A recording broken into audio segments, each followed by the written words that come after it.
Eh, dan kalau misalnya mungkin bisa ikut project dosen ya, itu berarti akan mahasiswa kedokteran juga bisa juga mungkin untuk melakukan penelitian yang paling tinggi sifatnya gitu ya, yaitu uji klinis yang melakukan intervensi ke manusia. Tapi kalau nggak project dosen, sulit kan untuk clinical trial itu kayak nggak mungkin diperbolehkan kalau mahasiswa sendirian gitu. Nah, maka tadi benar yang disampaikan adalah terkait subjeknya. Yang harus dijaga dalam penelitian adalah subjeknya. Jangan sampai kita membahayakan subjek itu, entah itu manusia atau hewan yang kita mintakan bantuan gitu ya istilahnya. Oke, sebelum kita masuk ke etik, ya ada baiknya kita belajar dari masa lalu. Jadi penelitian penelitian yang menggunakan manusia, penelitian biomedis, penelitian yang menggunakan hewan itu ada standarnya. Nah, kenapa standar itu ditentukan? Ada standar standar internasionalnya gitu ya. Nah, kenapa kok standar itu kemudian ditentukan? Karena sebenarnya ada histori ini. Jadi banyak sekali sebelum standar itu ditentukan gitu ya, ada banyak sekali penelitian-penelitian etis, tidak etis yang dilakukan oleh eh, peneliti. Ini saya nggak tahu kalian pernah dengar apa nggak, tapi kita coba lihat videonya ya. Ada yang namanya itu eksperimen Tuskegee. Bacanya apa sih? Saya nggak tahu juga bacanya.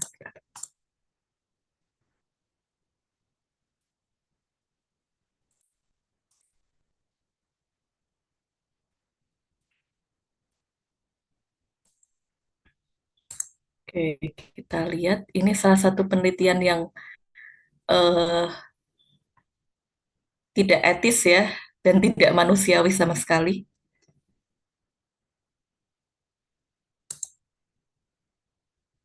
Kalau suaranya tidak terdengar, tolong kalian ini ya, sampaikan.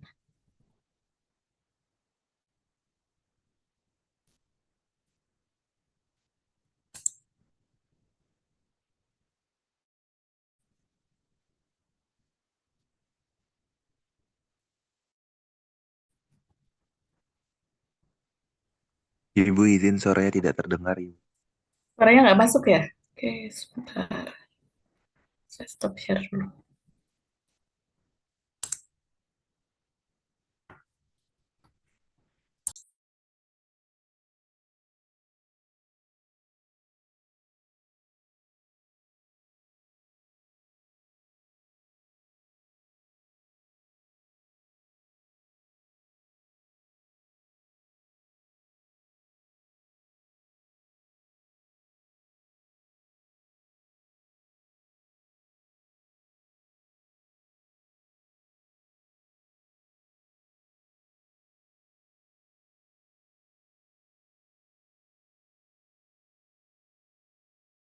Late stage syphilis was known to cause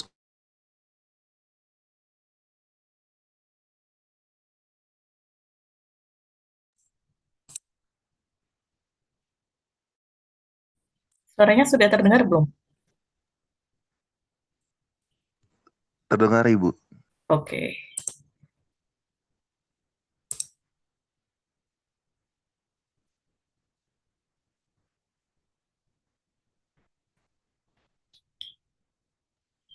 Ibu izin suaranya jadi nggak terdengar lagi, Ibu.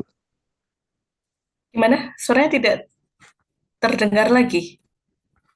Jadi tidak terdengar, Ibu.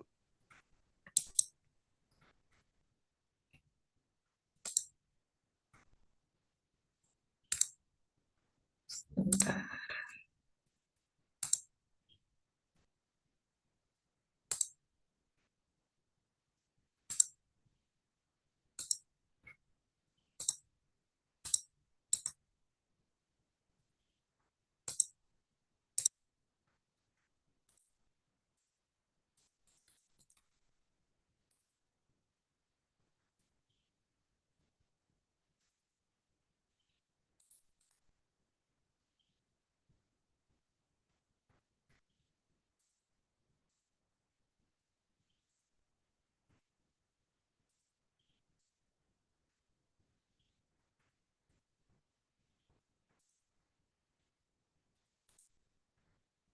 considered unreliable at best and potentially harmful Bisa terdengar?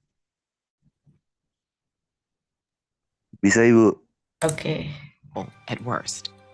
Today, these heavy metals are classified as toxic, but at the time, doctors were still uncovering their dangerous side effects. Amidst the uncertainty, healthcare professionals had two key questions. Did late-stage syphilis warrant the risks of existing treatments? And did the infected individual's race change how the disease progressed? Many physicians were convinced syphilis affected the neurological systems of white patients and the cardiovascular systems of Nah, sebenarnya di awal ini penelitinya tuh pengen tahu. Jadi based on curiosity-nya dia gitu, pengen tahu efek dari sifilis, karena pada saat itu memang penyakit yang baru ya sifilis, itu kalau ke beda ras itu gimana? Dia hipotesisnya tadi kalau ke ras kulit putih nanti dia lebih akan mempengaruhi fungsi neurologi, itu yang impair gitu, yang rusak parah gitu. Tapi kalau yang ke pasien yang kulit hitam itu yang kardiovaskulernya yang akan kena, dan itu akan eh, jadi kan dia punya harapan bahwa penyakit ini akan progresivitasnya tuh akan terus memburuk gitu ya, akan terus memburuk. Sehingga nantinya ini tuh tidak diobati gitu, karena dia memang pengen tahu perjalanan penyakit ini gitu.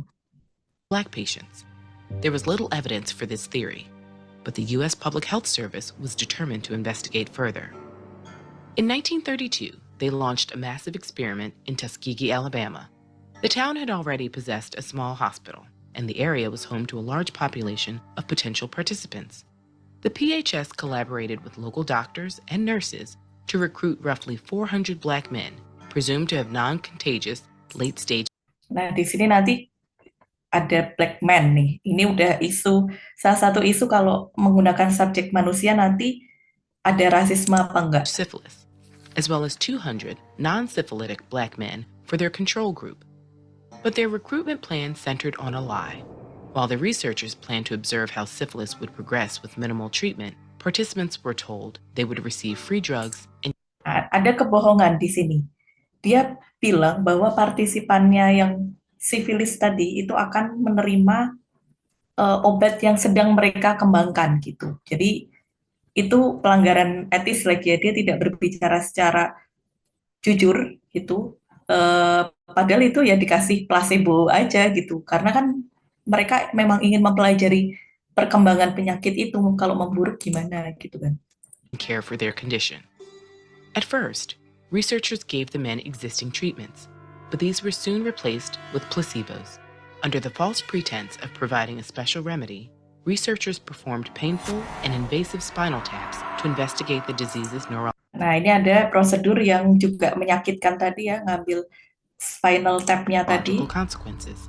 When patients died, the PHS would swoop in to study the body by funding funerals in exchange for autopsies. In their published studies, they listed the men as volunteers to obscure the circumstances under which they'd been recruited. Outside Alabama, syphilis treatment was advancing. A decade after the study began, clinical trials confirmed that penicillin effectively cured the disease in its early stages. But in Tuskegee, researchers were determined to keep pursuing what they considered vital research. They had yet to confirm their theories about racial difference, and they believed they would never have another opportunity to observe the long-term effects of untreated syphilis. The study's leadership decided to withhold knowledge of new treatments from their subjects. During World War II, researchers convinced the local draft board to exempt men from their study, preventing them from enlisting and potentially accessing penicillin. The study Kejahatan berikutnya. Nah, waktu eksperimennya kan masih jalan terus tuh.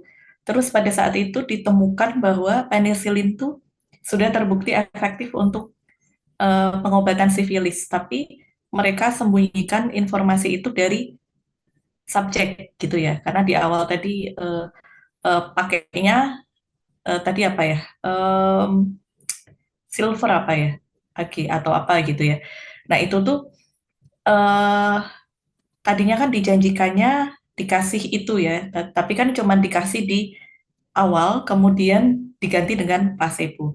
Nah, setelah berjalannya eksperimen itu, kemudian ada obat yang lebih efektif, yaitu penicillin, mereka sembunyikan info tersebut dari pasien. Sehingga ya tidak akan mendapatkan treatment, padahal pada saat itu sudah terbukti treatmentnya bagus It itu, Mbak. even continued through the 1950s when penicillin was shown to help manage late-stage syphilis. By today's bioethical standards, withholding treatment in a research study without a patient's informed consent is morally abhorrent. But for a large part of the 20th century, this practice was not uncommon. In the 1940s, US-led studies in Guatemala infected numerous prisoners, sex workers, soldiers, and mental health patients with sexually transmitted infections to study potential Bahkan treatments. sengaja diinfeksi, And ada other juga. studies Ada juga yang throughout the seperti 50s itu. and 60s saw doctors secretly infecting patients with viral hepatitis and even cancer cells. Eventually, researchers began objecting to these unjust experiments. In the late 1960s, an STI contact tracer named Peter Buxton convinced the PHS to consider ending the study. But after leadership decided against it, Buxton sent his concerns to the press. In July of 1972, an expose of the Tuskegee study made headlines across the Ini baru country. ketahuan Following 1972. public outcry, a federal investigation, and a lawsuit, the study was finally shut down in 1972, 40 years after it began, and 30 after a treatment for syphilis had been found. No evidence of any racial difference was discovered. When the study ended, only 74 of the original 600 men were alive. 40 of their wives Hanya 70-an and yang masih 19 of hidup. their children had contracted syphilis, presumably from their husbands and fathers. In the wake of this tragedy and concerns about similar experiments, Congress passed new regulations for ethical research and informed consent. But systemic racism continues to permeate medical care and research throughout the U.S. To truly address these issues, the need for structural change, better access to care. Oke, contoh satu lagi mungkin ya, nanti yang lainnya silahkan kalian cari sendiri.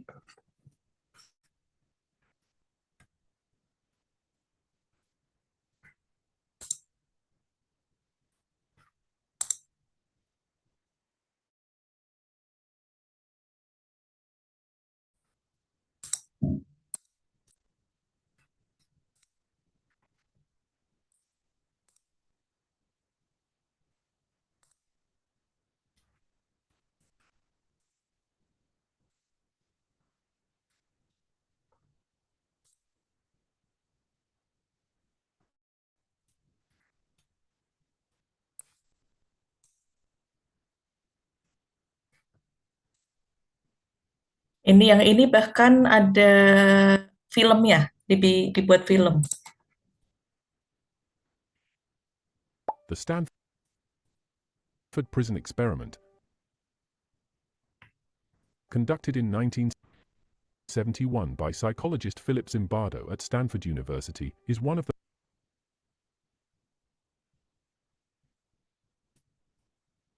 most infamous studies on the psychology of authority, conformity, and human behavior under confinement.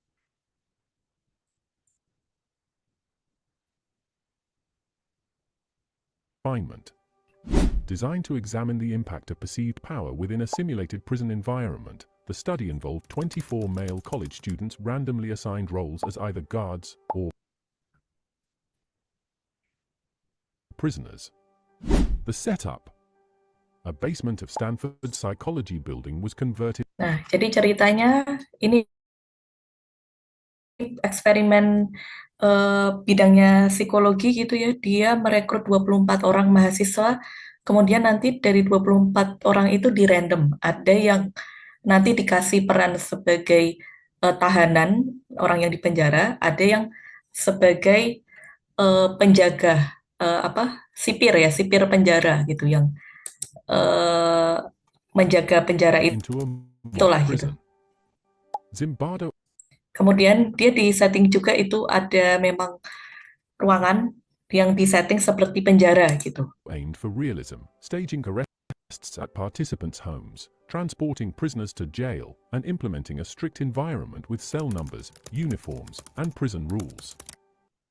Guards wore mirrored sunglasses to depersonalize them, had batons, and were given authority over prisoners. Kemudian semuanya benar-benar dibuat sikonnya seperti real. Kayak misalkan ini tahanannya nanti dikasih nomor. Jadi mereka dipanggilnya tuh bukan dengan namanya mereka, tapi nomor berapa gitu, nomor 13, 14 gitu. Terus em, dikasih seragam juga segala macam. Terus ini si penjaganya dia disuruh pakai apa kacamata hitam untuk untuk kayak semacam memberikan kesan lebih They ini were not garang given gitu. specific instructions on managing prisoners, only advised Nah, against cuman physical violence. yang dilarang cuman If you're satu, getting jadi nggak ada kekerasan fisik itu aja untuk aturan eksperimennya. Tapi si penjaga itu dikasih kebebasan untuk ngatur si tahanannya gitu. value out of this video, consider subscribing to my channel so that you don't miss the next episode about how psychology affects our day-to-day life. Findings and early signs of distress. Within a day, guards began exhibiting aggressive behaviors, resorting to psychological manipulation and humiliation. They imposed arbitrary and escalating punishments, such as enforcing push-ups for minor infractions. Prisoners, in turn, showed signs of emotional distress, rebelling or becoming passive. Nah, ini di hari pertama. Jadi harusnya direncanakan penelitian ini tuh 2 minggu. Nah, tapi ini baru di hari pertama aja tuh si penjaganya sudah berlaku sewenang-wenang gitu. Dia ada kesalahan kecil dari tahanan, terus dia suruh push up segala macam tahanannya, terus eh, si yang tahanannya juga dia udah menunjukkan tanda-tanda stres kayak tertekan karena dia di push terus gitu kan. Itu udah di hari pertama bahkan. Even invented new ways to mentally degrade prisoners, escalating the tension. Psychological impact. Many prisoners quickly internalized their roles, feeling trapped and helpless despite knowing the situation Nah, was ini similar. benar-benar menjiwai perannya ini yang tahanannya. As days passed, they showed acute stress reactions, emotional breakdowns, weeping, and signs of severe distress. Guards exhibited increased levels of sadism, treating prisoners as Nah, subordinate. sebaliknya yang penjaganya ini juga makin menjiwai perannya juga. Dia mulai makin sadis gitu tiap harinya. This highlighted de-individuation, a process where individuals lose their sense of identity and moral responsibility within a group role. The guards, influenced by the role of authority, lost empathy and behaved with cruelty, underscoring obedience to authority and the ease with which normal individuals might abuse power. Escalating conditions. By the second day, the prisoners rebelled, barricading themselves in cells. Hari kedua udah makin menjadi-jadi, ini tahanannya juga makin memberontak juga. Guards responded with extreme measures, spraying prisoners with fire Nah, extinguishers. terus dia juga improve ini si penjaganya nyemprot and itu limiting their access to pakai sanitation. untuk pemadam As kebakaran itu. humiliation and degradation became standard, prisoners showed symptoms of learned helplessness, the tendency to accept oppression when escape seems impossible. Ethical concerns and study termination. By the 5th day, the experiment became unsustainable. One prisoner was released after showing signs of severe emotional Hari kelima breakdown. nih, hari kelima udah Zimbardo di stop ini. ultimately ended the study Eh, prematurely on ujinya. the 6th day, far earlier than the planned 2-week duration. The ethical violations became evident, sparking criticism and discussion on research ethics and the impact of power on moral judgment. Bahkan kalau di filmnya aja katanya juga di hari terakhir itu kan di interview si tahanannya. Nah, pas ditanya nama dia siapa, dia refleks menyebutkan di interview sama peneliti ya, karena ujinya udah dinyatakan selesai gitu. Pas ditanya namanya, dia juga menjawabnya adalah dengan nomor tahanan dia. Jadi kayak udah depersonalize gitu, jadi kehilangan identitas sama jati dirinya. Ini juga salah satu yang masuk ke dalam penelitian tidak etis. Dan zaman dulu katanya banyak sekali penelitian-penelitian tidak etis. Ini juga penelitian psikologi yang anak-anak gagap itu ada yang dibagi 2 grup. Yang satunya eh, dikasih kata-kata afirmasi positif. Ayo kamu bisa ngomong dengan lancar. Ayo kamu eh, pede dan segala macam. Yang satu grupnya lagi anak-anak gagap itu kayak dikasih stigma negatif. Kamu tidak akan bisa berbicara dengan benar seumur hidupmu seperti itu kayak gitu. Ini juga yang nggak etis karena pada akhirnya itu mempengaruhi perkembangan emosionalnya mereka. Yang satu grup itu ya normal gitu, yang satu grup jadi kebawa terus, dia nggak pede kalau ngomong gitu. Eksperimentasi banyak sekali yang tidak etis ya. Kemudian, nah ini juga kalau ini abu-abu nih.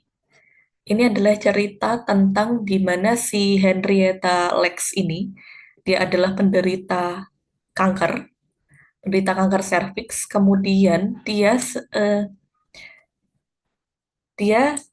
apa ya, sama dokternya itu sel kanker dia itu diambil tanpa sepengetahuan dia, tanpa persetujuan dia, dan itu digunakan untuk research, digunakan untuk penelitian dia, dan bahkan dijual gitu. Sampai sekarang kan ada sel HeLa ini. Karena kan yang namanya sel kanker itu kan terus membelah dan immortal gitu ya. Sampai sekarang ya ada gitu. Dia di perbanyak terus, dijadikan apa?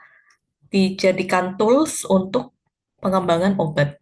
Sementara apa? Dia tidak mendapatkan kontribusi apapun. Sebenarnya kan dia nggak rugi ya, nggak rugi dalam artian kalau yang ini tadi mungkin rugi karena yang ini bahkan menimbulkan kematian, yang ini jadi ada efek emosional, ada efek emosinya, ini juga ada efek perkembangan. Ini tuh sebenarnya tidak berpengaruh apapun ke dia, tapi di sini tidak etisnya adalah karena dia tidak mendapatkan kompensasi apapun. Jadi selnya diambil untuk dibuat riset, untuk dibuat kepentingan bisnis sampai terciptanya berbagai macam obat untuk sel kanker serviks, tapi dia tidak mendapatkan kompensasi atau fee apapun, padahal itu menggunakan bagian dari tubuh dia gitu. Itu nggak etisnya di situ gitu. Nah, dari eksperimen-eksperimen tidak etis ini kemudian jadi dibuat tuh aturan aturan umumnya dulu. Aturan umum etika di penelitian medis gitu ya. Harus menganut 5 prinsip dasar ini. Yang pertama adalah kita harus respect ke semua manusia gitu. Nggak pandang dia rasnya apa. Tadi kan yang dipakai tuh black man tadi ya yang di tas keji itu. Nah, itu kita harus respect. Kemudian, yang penting ini tadi sudah disebutkan sama Irlin juga ya, subjek yang kita gunakan itu harus menandatangani inform consent terlebih dahulu. Jadi ini semacam surat gitu ya.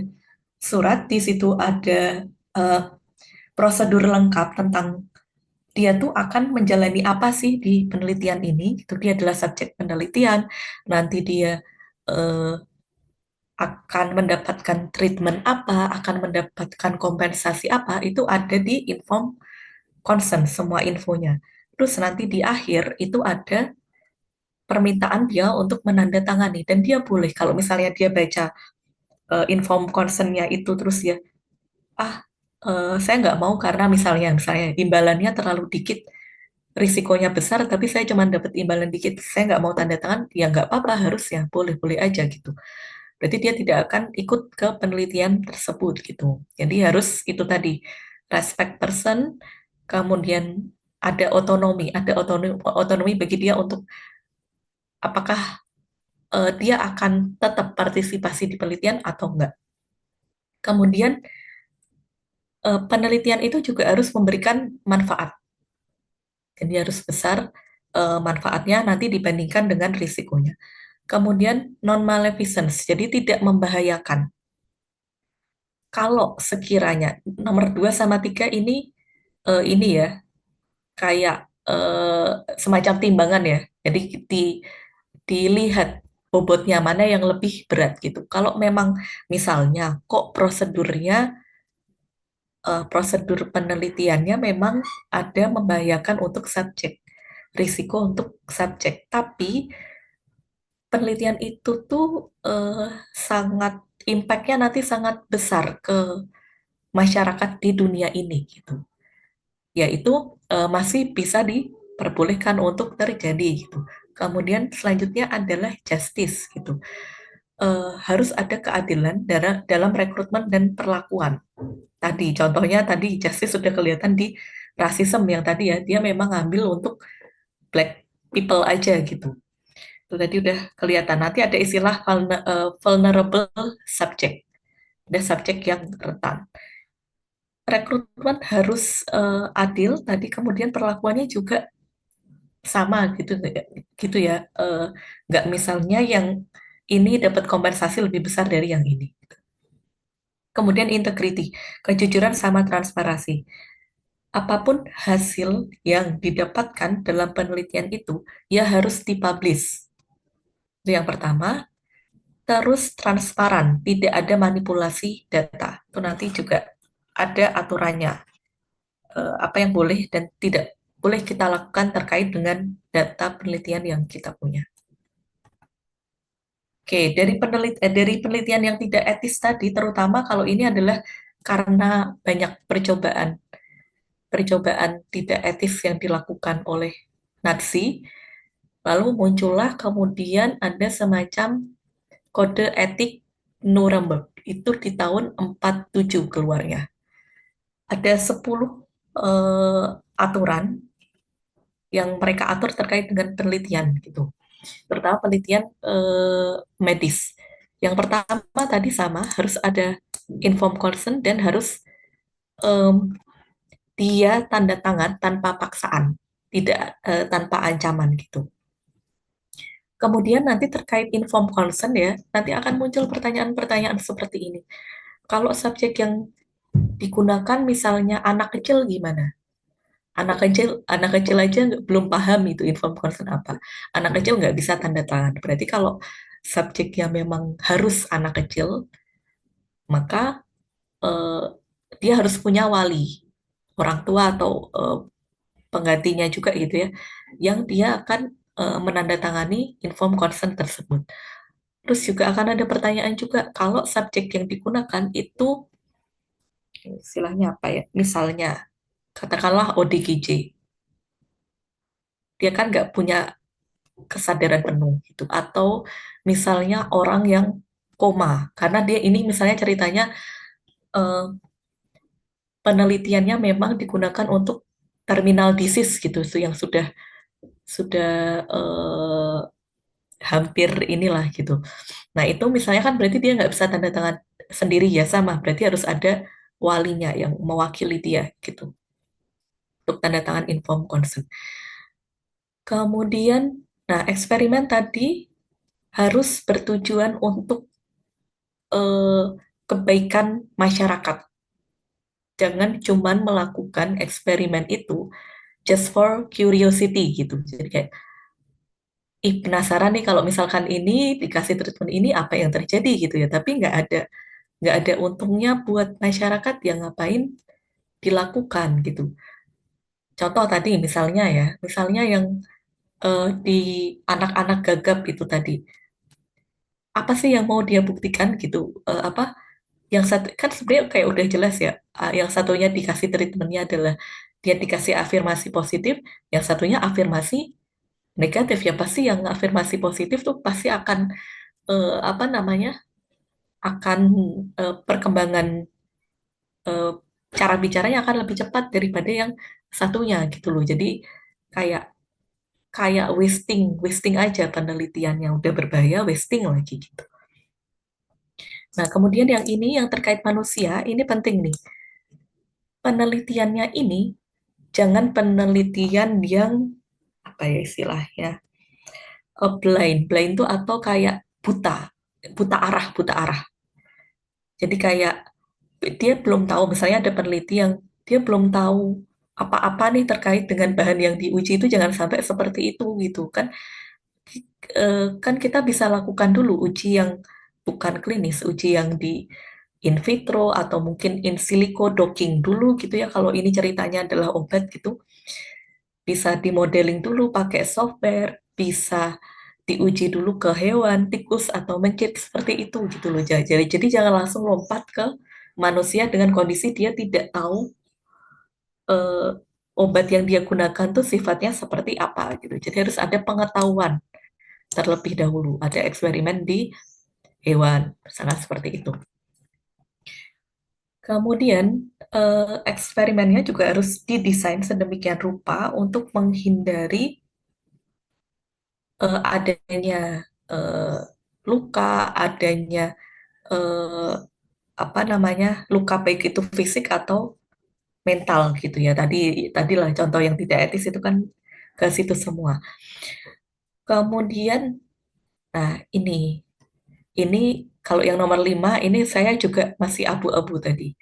Di sini dikatakan bahwa tidak boleh ada eksperimen yang dilakukan kalau ada alasan bahwa eksperimen itu akan memungkinkan bagi si subjek untuk mengalami kematian atau kecacatan.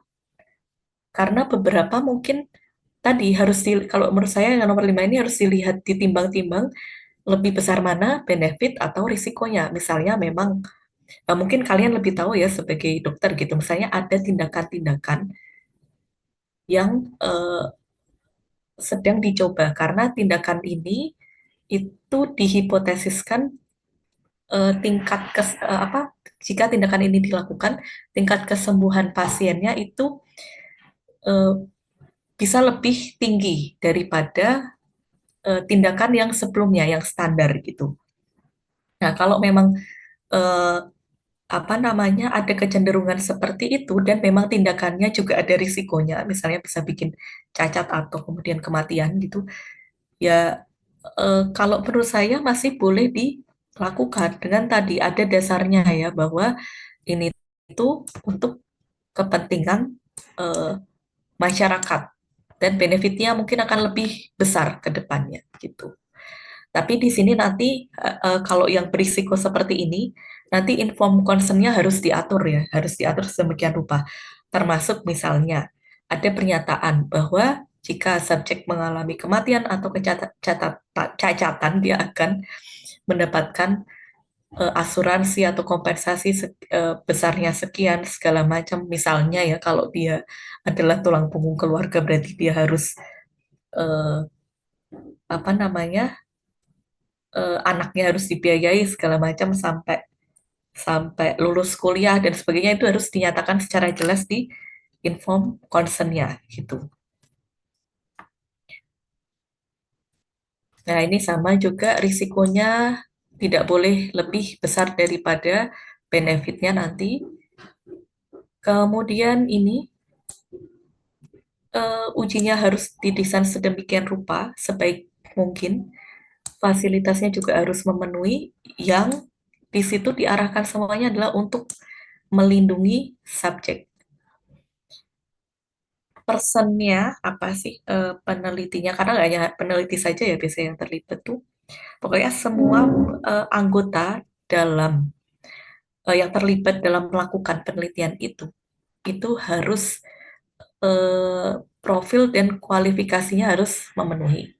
Biasanya kalau nanti ini penelitian di manusia, bahkan dia harus punya sertifikat GCP, Good Clinical Practice.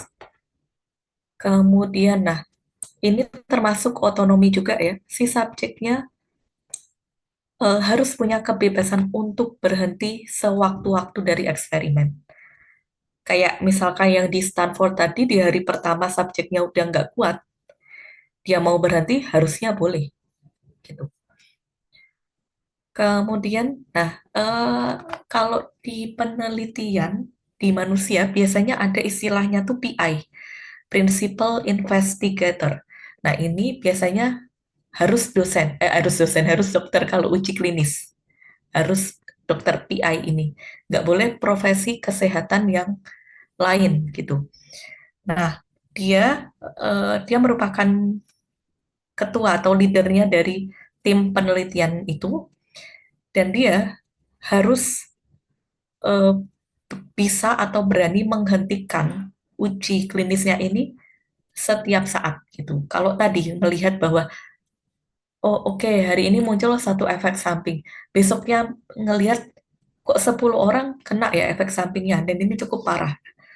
Dihentikan ya harus dihentikan saat itu juga gitu sebelum ada korban yang bertambah banyak.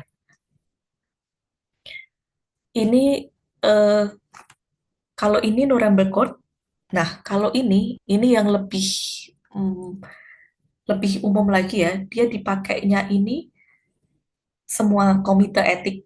Komite etik itu mengacunya ke sini, Deklarasi Helsinki di tahun 64 pertama kalinya. Eh, Sama, ini juga respon terhadap eksperimen-eksperimen Nazi yang tidak etis tadi. Kemudian akhirnya ini Asosiasi World Medical Association itu kemudian berkumpul di Helsinki, Finlandia di tahun 64 untuk merumuskan kode etik apa saja yang perlu ditetapkan terkait penelitian medis. Nah, kemudian eh, ini rutin apa ya? Rutin berkumpul dan diperbarui beberapa tahun sekali ini WMA ini. Di tahun 75 itu di Tokyo, kemudian direvisi, lalu di Venice tahun 83, Hong Kong, kemudian ini Somerset West, Edinburgh, Seoul, dan terakhir di Brasil di tahun 2013. Nah, yang berlaku saat ini, yang deklarasi Helsinki saat ini itu adalah yang terakhir direvisi di Brasil ini. Itu yang dipakai. Nanti kalian boleh baca sendiri dokumennya, cari aja di Google Declaration of Helsinki Brasil 2013. Nanti keluar dokumennya. Ini adalah yang saya singkat ya. Oh ini, maaf, ini udah yang di tahun 2013 ini. Judulnya belum diubah. Nah, itu ini yang saya singkat versi summary-nya. Gitu tadi. Yang pertama adalah tadi, subjek yang digunakan itu kondisi kesehatannya, keamanannya, itu merupakan prioritas utama dalam penelitian. Jadi nggak ngejar data dulu, nggak ngejar efeknya bagus apa enggak, datanya bagus apa enggak, tapi yang paling penting yang pertama adalah keamanan, keselamatan, kesehatan subjek. eh Kemudian, nah, penelitiannya ini harus dibuktikan secara saintifik bahwa dia layak untuk dilakukan di awal. Makanya ada review, nanti ada review dari komite etik. Kemudian nanti desainnya selama review itu juga dilihat desainnya. Desainnya apakah sudah eh, em, sudah memperhitungkan tentang keamanan keselamatan pasien, sudah memperhitungkan juga bahwa si subjeknya ini tidak akan mendapatkan bahaya atau penderitaan yang parah gitu. Kalau mungkin dia dikasih obat efek samping dikit kayak pusing sakit kepala ya udahlah ya itu masih bisa ditolerir gitu. Tapi kalau sampai tadi ternyata di penelitian di hewan gitu ya membuktikan bahwa apa efek sampingnya bisa toksisitas di hati gitu kan. Nah, itu harus diperhitungkan apakah boleh tuh dilakukan di manusia. Tuh apa namanya? Perlu dikaji kalau itu. Ini juga sama tadi udah dibahas intinya benefitnya harus lebih besar dari risikonya. Nah, ini informed consent is a must, harus semua penelitian yang melibatkan manusia. Bahkan walau nggak pakai treatment sekalipun, misalnya kalian mau apa ya, eh, penelitian misalkan kalian mau wawancara, kalian mau interview eh, pasien di rumah sakit gitu ya, itu tetap ada inform consent-nya gitu. Kemudian ini tadi udah sama dengan yang Nuremberg Court, harus kualifikasinya harus jelas. Nah, ini yang belum ada di Nuremberg Code tadi. Penelitian yang dilakukan pada subjek vulnerable atau subjek rentan itu hanya boleh dilakukan jika memang kepentingannya untuk mereka gitu. Misalnya, yang termasuk subjek rentan dulu itu apa? Anak-anak, wanita hamil. Kemudian tadi apa tahanan? Tahanan itu termasuk subjek rentan. Kemudian ada juga tuh ini apa namanya, etnis atau ras tertentu. Tadi yang dibilang di awal, Black people itu termasuk subjek rentan. Maaf, misalnya ada orang-orang yang kondisi ekonominya eh, amat sangat lemah dan eh, apa ya, terpaksa gitu, itu bisa termasuk ke subjek vulnerable. Orang-orang dengan gangguan mental yang tidak bisa berpikir normal itu juga masuk subjek vulnerable. Nah, kalau memang harus dilakukan di mereka, ya nanti yang informed consent yang menandatangani tadi ya walinya, tapi kemudian harus dikaji apakah memang penelitiannya itu harus dilakukan untuk mereka. Kalau memang misalnya eh, penelitiannya ini adalah obat yang digunakan untuk memperbaiki skizofrenia, menurunkan gejala positif atau negatif di skizofrenia, ya itu kan mau nggak mau pasiennya ya pasien skizofrenia, nggak bisa dilakukan di orang sehat gitu kan ya. Ya udah pakai aja gitu. Tapi kalau penelitiannya misalnya penelitian eh, apa sih efek eh, ada nih misalnya anak gizi bikin makanan inovasi makanan eh, bergizi gitu ya, inovasi makanan bergizi terus dia subjeknya mau pakai subjek tadi orang skizofrenia, ya ngapain itu kan bisa dilakukan di orang biasa gitu, ngapain harus pakai mereka gitu loh. Nah kalau seperti itu nggak boleh gitu. Jadi memang eh, yang di vulnerable subject ini memang harus untuk mereka saja gitu, baru boleh dilakukan. Kemudian semua semua prosedur yang ada di dalam itu harus memperhitungkan harus diperhitungkan bahwa dia mampu melindungi privasi dari subjek yang terlibat di dalamnya, privasi dan kerahasiaan. Semuanya yang nanya, misalnya ada kalian nanti misalkan mau penelitiannya ambil rekam medis. Rekam medis itu kan termasuk sesuatu yang harusnya jadi privacy gitu kan. Nah, berarti nanti pada saat kalian review etik itu kalian juga harus nanti akan ada mengisi form yang menyatakan bahwa kalian akan melindungi kerahasiaan data dari subjek yang digunakan. Caranya gimana itu kalian sebutkan misalnya. Misalnya deskripsi kalian nanti tidak akan kalian menuliskan nama pasien. Misalnya nama pasien diubah jadi kode. Tidak akan juga menyebutkan NIK dari pasien atau nomor kalau nomor BPJS tuh bisa ditelusuri nggak ya?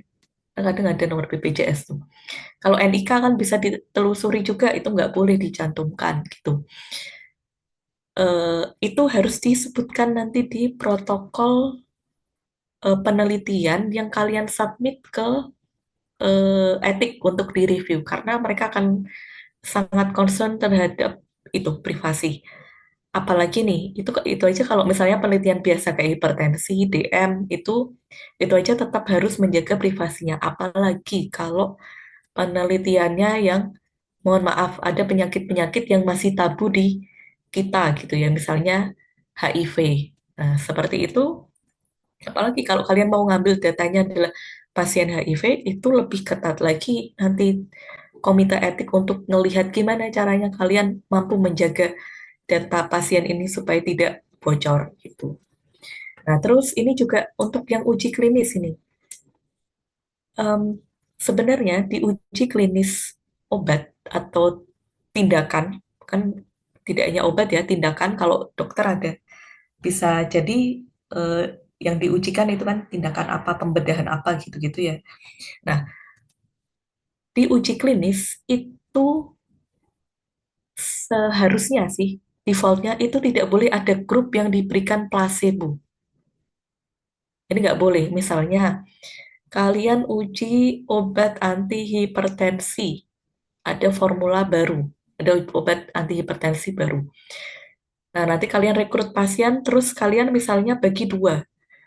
Grup pertama kalian kasih obat uji yang baru, obat barunya ini, yang grup kedua nggak boleh kalian kasih placebo, tapi kalian kasih apa? Kalian kasih obat anti hipertensi yang standar yang ada saat ini, misalnya captopril, misalnya gitu, dikasihnya captopril gitu.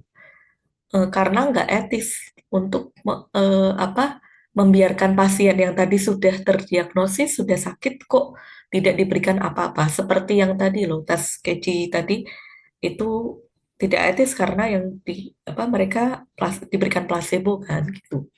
Nah, tapi ini eh, boleh misalnya di uji klinis itu menggunakan placebo jika memang belum ada treatment untuk penyakit itu sama sekali. Gitu. Misalnya dulu COVID, baru-baru ada COVID gitu ya, eh, ada vaksin kan, vaksinnya vaksin COVID yang pertama kali ini kan berarti harus dilakukan uji klinis.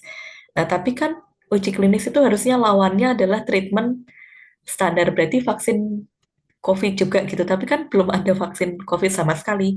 Makanya bolehlah itu menggunakan grup yang diberikannya adalah placebo gitu. Tapi kalau memang sudah ada treatmentnya saat ini ya pembandingnya itu adalah treatment saat ini gitu, bukan placebo. Kemudian,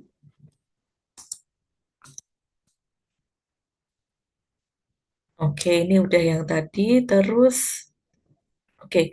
Nah kalau penelitiannya ini adalah uji klinis, itu harus diregistrasi ya. Jadi diregistrasi itu dan nanti akan dapat nomor dari FDA itu. Walaupun ujinya belum selesai nih. Jadi kalian misalnya mau uji klinis. Nah, itu ya udah berarti kalian daftar dulu terus nanti dapat nomor itu nomor apa? Uji klinis kalian tuh bisa dimonitor oleh publik. Jadi ada tuh Kak. Kalian nanti bisa aja cari di Google gitu. Clinical Trial FDA. Itu ada nomor-nomornya gitu yang sedang jalan juga ada bisa diakses hasil sementara gimana gitu hasil air gimana gitu ada semuanya itu jadi harus didaftarkan. Kemudian kalau menggunakan hewan, nah kesejahteraan hewannya juga harus diperhatikan. Nah kemudian semua prosedur ini tadi harus di-review dan disetujui oleh komite etik. Kalau belum keluar persetujuan etiknya, kalian belum boleh jalan. Misalnya, Bu, ini boleh nggak paralel gitu? Saya masukin ke etik, tapi ini saya perlakuan ke hewan dulu. Itu yang sering saya dapatkan nggak boleh, karena kan belum tentu punya kalian disetujui gitu. Nah, jadi harus sampai keluar ethical clearance namanya. Ethical clearance dulu keluar, baru kalian boleh jalan. Apakah itu pakai manusia atau hewan itu tadi. Oke, ini kalau etika penelitian pada manusia tapi tidak ada intervensi. Gitu. Artinya misalnya kalian hanya observasi, kalian ngambil data rekam medis, itu kan kalian nggak mengintervensi si pasien atau orangnya ini, subjeknya gitu. Itu paling yang harus dijaga adalah ini, privacy tadi. Medical record database dijaga. Kemudian ini. Nah, perhatikan juga kalau kalian misalnya ada melakukan survei ke orang, kalian kasih kuesioner, dia jawab, kalian interview gitu. Berarti kan kalian minta waktunya nih 10-15 menit. Itu kalian harus ganti mereka tuh ada apa ya? Boleh boleh pakai uang, boleh pakai souvenir atau apalah. Pokoknya ada kompensasinya karena kan kalian meminta sesuatu dari mereka. Jadi kalian harus memberikan imbalan. Tapi kalau yang rekam medis saja enggak, karena kan kalian nggak ketemu pasiennya. Kalau rekam medis saja nggak ada fee atau kompensasinya. Tapi kalau yang tadi, misalnya survei, pakai kuesioner, wawancara, atau ada intervensi, misalnya pasien tadi dikasih, Bu, ini saya kasih makanan yang sedang saya uji, makanannya ini tinggi protein Bu, gitu. Nah, itu tetap kalian juga harus kasih fee atau kompensasi. Karena bisa saja kalian kasih makanan nih, makanannya itu berpengaruh buruk terhadap dia juga bisa jadi loh misalnya alergi gitu. Jadi harus dikasih kompensasi yang setimpal. Nah, nanti ini biasanya juga yang akan direview oleh komite etik. Nanti di bagian protokolnya kalian untuk kompensasinya biasanya diharapkan menyebutkan nominal. Harus ada nominalnya berapa. Kalau nggak ada biasanya disuruh revisi tuh sama komite etik gitu. Nah, yang observasi ini disesuaikan dengan waktu dan privasi dari subjek yang akan kalian amatin ini. Oke, kemudian etika ini kalau kalian pakai subjeknya ini adalah subjek hewan. Misalnya ada yang nanti pakai mencit atau tikus itu paling standar ya. Kalau kita menggunakan hewan itu harus berprinsip pada 3R. Replace, reduce, dan refine. Replace ini adalah prinsip yang pertama. Artinya, kalau kalian masih bisa menggunakan subjeknya ini non-hewan, ya gunakanlah dulu yang lain gitu kok, selama masih bisa. Kalau misalnya bisa digantikan dengan in silico, bisa digantikan dengan in vitro aja, pakai enzim aja, direaksiin pakai enzim aja. Atau misal bisa pakai sel tadi, pakai sel kanker aja gitu. Nah, kalau masih bisa pakai itu, ya gunakanlah itu, jangan langsung ke hewan. Gitu. Oke, kemudian kalau kalau misalnya ternyata kok nggak bisa gitu. Karena gini ya, in vitro itu eh, banyak kasus, banyak penelitian di mana in vitro itu tidak bisa mencerminkan hasil in vivo. In vitronya kelihatan bagus. Misalnya, paling gampang ya sel kanker itu tadi. Saya kalian menguji tanaman A, efeknya terhadap sel kanker. Nah, itu kalian pakai uji sitotoksik, pakai sel kankernya beli, terus kalian kasih ekstrak tanaman itu, ternyata kematian sel kankernya cukup tinggi. Berarti kalian punya, oh ini senyawa yang sitotoksik ini bagus nih, kandidat obat kanker. Nah, kemudian itu kan baru di sel ya. Sekarang kalian kasih ke organisme, misalnya tikus yang dibuat mengalami kanker atau tumor. Nah, belum tentu hasilnya bagus.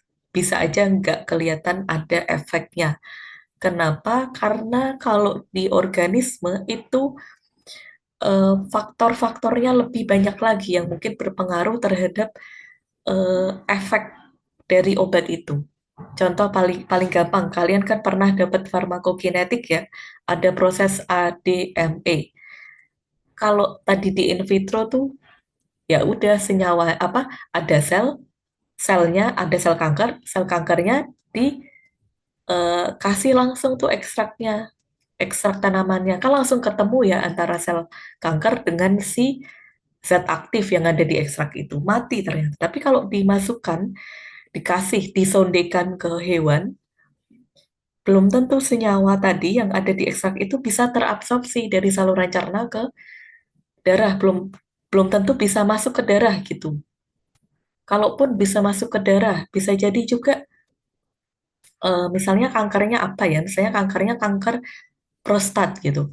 Nah, belum tentu eh, senyawa yang ada di darah, yang diekstrak itu, yang sudah berada di darah, belum tentu juga dia bisa nyampe terdistribusi ke prostatnya. Jadi nggak ketemu sama sel kankernya gitu. Terus kita ngomongin metabolisme. Nah, bisa jadi juga senyawa yang tadi dipakai ketika dimasukkan ke tikus, dia eh, pada saat terabsorpsi dia mengalami first pass metabolism. Jadi degradasi besar-besaran oleh hati. Senyawa itu tuh langsung dipecah oleh hati menjadi senyawa yang tidak aktif. Berarti kan nggak bisa bekerja juga gitu. Jadi banyak case di mana memang in vitro sama in vivo tuh nggak ketemu gitu loh. In vitronya hasilnya bagus, tapi pas dicoba di in vivo di hewan itu nggak kelihatan ada efeknya. Nah, pada kondisi seperti itu mau nggak mau tetap kita harus pakai hewan. Ini tidak bisa diterapkan gitu ya. Jadi memang oh ya udah ada justifikasinya. Memang kita harus pakai hewan untuk mencoba langsung si obat tersebut gitu. Oke, kalau memang harus pakai hewan, nah diatur aja jumlah sampelnya. Maka ada prinsip 3R yang kedua, yaitu reduce atau mengurangi jumlah hewan yang digunakan. Jadi intinya kalau di prinsip yang kedua ini adalah gunakan seminimum mungkin eh, hewan gitu. Kalau bisa pakai 10 ya 10 aja, nggak usah pakai 20 atau 30 gitu.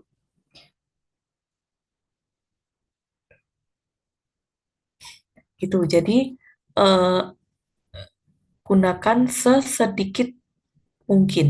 Nah, tapi di sini, oke, sebentar ya, maaf sebentar.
Oke, maaf.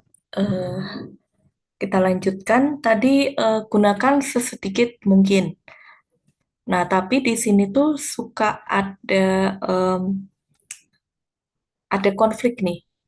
Dari sudut pandang etik ya, eh, kalau dari sudut pandang etik kan gunakanlah sesedikit mungkin. Nah, tapi kalau dari sudut pandang peneliti dan statistik, itu makin banyak sampel yang digunakan, maka hasilnya makin representatif dan makin kelihatan. Jadi ada konflik nih di situ. Maka dari itu kemudian ada rumus yang namanya rumus Federer. Ini khusus untuk kalau kita penelitian pakai hewan. Ini adalah perhitungan kebutuhan eh, hewan minimal. Minimal ya. Minimal berarti supaya secara statistik itu masih representatif. Kalau namanya minimal berarti kan tidak ada ketetapan maksimalnya gitu. Ya boleh lebih dari itu tapi nanti kena di etiknya. Jadi gunakan seminimalnya dari hasil rumus Federer ini tadi. Nah, rumus Federer ini rumusnya gimana ini? N min 1 kali T min 1 itu harus lebih besar eh, atau sama dengan 15. Untuk N, ini adalah jumlah kelompok hewan yang digunakan. Nah, yang T ini adalah jumlah hewan per kelompok. Misalnya gini, kalian mau penelitian menguji efek antihipertensi dari tanaman A.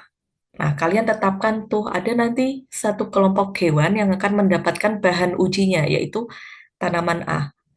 Kemudian nanti ada kelompok 2 yang akan dapat kontrol negatif, yaitu placebo. Jadi nggak dikasih obat dia tetap hipertensi. Ini kalau di hewan boleh ya, ada placebo tuh boleh, kalau di manusia nggak boleh. Kemudian kelompok 3, misalkan kalian ada grup hewan yang dikasihnya adalah antihipertensi standar, yaitu captopril. Berarti kalian udah menetapkan nih ada 3 kelompok. Maka di sini tinggal, oke. Oh maaf, T ini adalah yang jumlah grupnya. Berarti jumlah grupnya ini tadi 3 ya. 3 sudah ditetapkan 3, berarti di sini 3 kurang 1. Yang depan adalah N-1. Sebenarnya sama aja karena perkalian. Nah, berarti N-1 ini 2 kan? 15 bagi 2 berarti 7,5 ya. N-1 harus lebih besar sama dengan 7,5. Berarti N harus lebih besar sama dengan 8,5. N harus kan setengah pecahan kayak gini kan nggak mungkin ya kalau dihitung jumlah hewan, maka dibulatkannya harus ke atas karena ini harus lebih besar atau sama dengan segini. Kalau 8 kan berarti nggak memenuhi ini, berarti harus 9. Maka kalau kalian memang mau pakai 3 grup, masing-masing grupnya harus berisi 9 hewan. Berarti total ada 27 hewan yang kalian gunakan. Itu minimal. Kalau mau lebih, secara rumus Federer boleh, tapi secara etik nanti nggak etis. Maka ya udah pakai aja pas 27 itu tadi. Gitu. Beberapa komite etik itu juga memperbolehkan eh, ada dilebihkan hewannya 10%. Ini untuk mengantisipasi kematian hewan biasanya. Itu boleh. Kemudian prinsip ketiga adalah refine. Refine tadi ini eh, kalaupun kita sudah menerapkan ini, oke kita pakai hewan karena nggak bisa tadi kalau nggak pakai hewan. Jumlahnya sudah dikurangi, nah kita harus menjaga nih penyempurnaan prosedur yang kita gunakan gitu. Jadi selama kita menggunakan hewan tersebut, sangat-sangat dijaga kesejahteraannya. Bahkan minum harus ada setiap saat, atau istilahnya ad libitum kalau di hewan. Pakan jangan diirit-irit gitu ya, pakannya dikit aja nanti dia puasa nanti hewannya. Pakan minum ad libitum sebelum habis udah dikasih lagi, di stok lagi, diberikan. Kandangnya jangan sampai umpek-umpekan gitu, jangan sampai crowded sekali kandangnya. Kemudian jangan sendirian juga, jangan satu kandang satu karena kecuali memang prosedur itu bagian dari prosedur dari desain penelitian kalian gitu ya. Ada misalnya mahasiswa saya yang kemarin eh, nginduksi stres gitu, stres dan anxiety. Nah, dia kandangkan yang memang itu hewannya sendiri-sendiri supaya dia stres itu boleh karena memang bagian dari prosedur. Tapi kalau apa namanya, kalau memang tidak uji anxiety gitu kan berarti nggak ada keharusan untuk melakukan prosedur itu gitu ya. Dikandangkannya satu satu per jangan satu hewan per kandang karena mereka tuh makhluk sosial, jadi butuh teman juga gitu. Itu akan memicu stres. Nah, kalau kayak terus harus minimalisasi nyeri yang ditimbulkan selama percobaan. Kalau memang nanti prosedurnya ada melukai hewan, ada membedah, berarti harus pakai anestesi terlebih dahulu, gitu, supaya tidak merasakan nyeri. Terus nanti membunuhnya juga harus manusiawi. Membunuhnya jangan pakai prosedur yang matinya lama, itu akan menyiksa dia, gitu yang. Jadi yang prosedurnya yang menyebabkan kematiannya cepat, gitu. Oke, nah ini cara pengajuan. Oke, kita sekalian langsung cek ya. Nanti apapun jenis penelitian kalian, mau itu pakai manusia, mau itu ngambil data sekunder dari manusia, mau itu pakai hewan, itu selama selama menggunakan makhluk hidup ya, itu semua kan menggunakan makhluk hidup, maka kalian eh, harus mengajukan review etik terlebih dahulu. Nah, di FK sendiri kita punya Komite Etik Penelitian Kesehatan KEPK, FK UNES. Saya juga termasuk di dalamnya. Nah, nanti kalau kalian misalkan mau dapat persetujuan etik, ini yang harus kalian penuhi persyaratan ini. Yang pertama adalah surat permohonan telaah etik. Berarti ini kalian ngurusnya itu pakai ini tuh surat, nanti akan dikeluarkan surat dari dekan untuk mengantar ke komite etik. Intinya gitu. Jadi yang tanda tangan adalah dekan, kemudian itu nanti kalian bawa ke komite etik. Nah, cara mengajukannya setahu saya ya, kalau mahasiswa itu bisa lewat My UNES gitu. Nanti sebenarnya kalau prosedur ini karena kalian angkatan pertama di kedokteran, jadi kalian bisa tanya-tanya eh, teman kalian atau kakak tingkat tapi yang prodi lain. Kesmas sama farmasi itu banyak juga yang skripsinya harus pakai etik. Bisa tanya ke mereka untuk pengurusan surat ini. Kemudian ada bukti pembayaran administrasi. Untuk mahasiswa itu kalau nggak salah 100.000. Dikirimnya adalah ada ke rekeningnya komite etik. Nah, protokol penelitian nanti bisa di-download di sini, harus diisi. Oh ya, kalian sudah membuat proposal belum ya? Belum Ibu. Oh, belum. Itu bagian dari mata kuliah ini nggak? Atau masih di semester depan? Di pembuatannya seharusnya dimulai dari sekarang Ibu. Semester ini? Iya, untuk Oke. Ya, nanti jadi di... Oke, sinyalnya agak jelek. Bentar. Jadi tadi ya, yang persyaratan pertama adalah pengantar etik tadi yang dari fakultas, kemudian yang kedua adalah kalian mengisi protokol, bisa ngisi kalau memang sudah bikin proposalnya ya, karena nanti ada terkait jumlah sampel, kemudian ada terkait desainnya. Oke, nanti dibuka sendiri aja ya kalau gitu. Nanti kalau misalnya pas ngurus etik, terus kalian ada pertanyaan, bisa eh, WA ke saya aja, karena kebetulan saya tadi bagian dari komite etik yang di Fakultas Kedokteran UNES gitu. Nanti ada, ini harus diisi template-nya, surat pernyataan peneliti. Kalau ini surat pernyataan ada template-nya juga, kalian tanda tangan di atas materai. Tuh. Kemudian, nah ini inform consent. Ini nanti nggak semua penelitian itu butuh inform consent.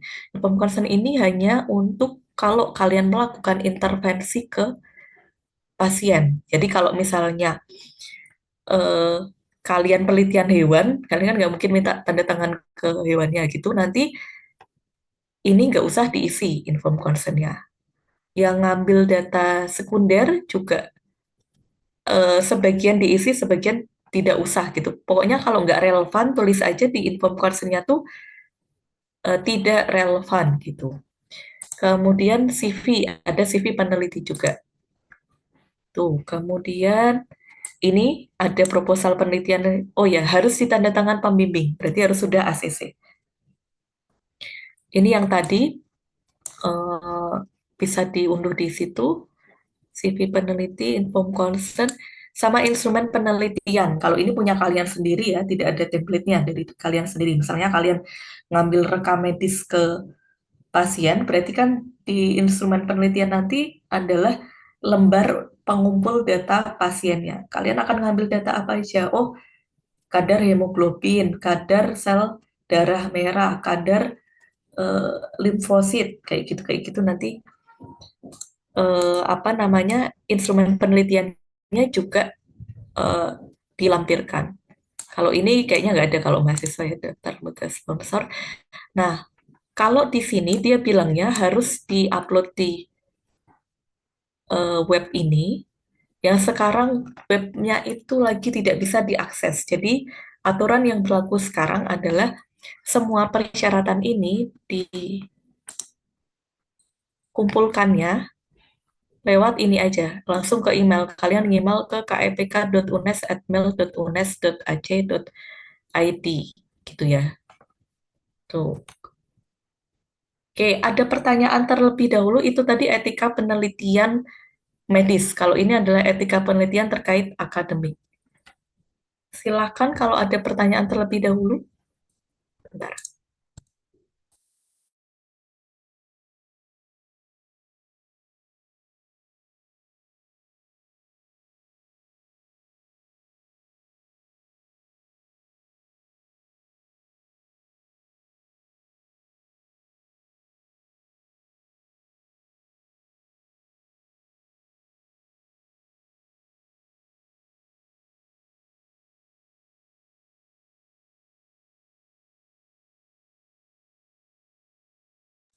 Oke, apakah ada pertanyaan?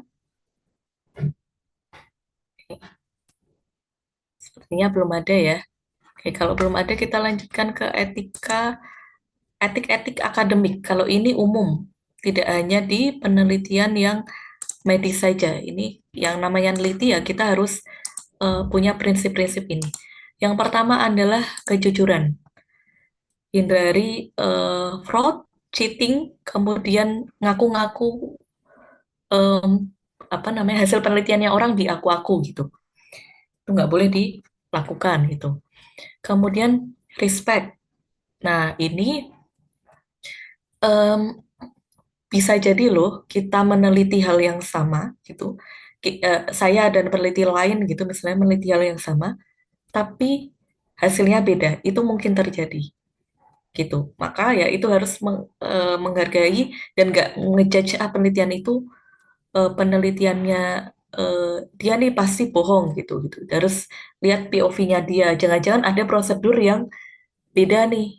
Ada prosedur kecil gitu, misalnya waktu pemanasan gitu ya.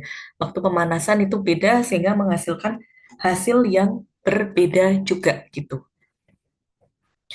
Kemudian, nah ini juga respect ke ini sumber-sumber yang kita gunakan untuk membantu penelitian kita. Maka ada sitasi, ada referensi. Kalau ini kalian sudah tahu ya.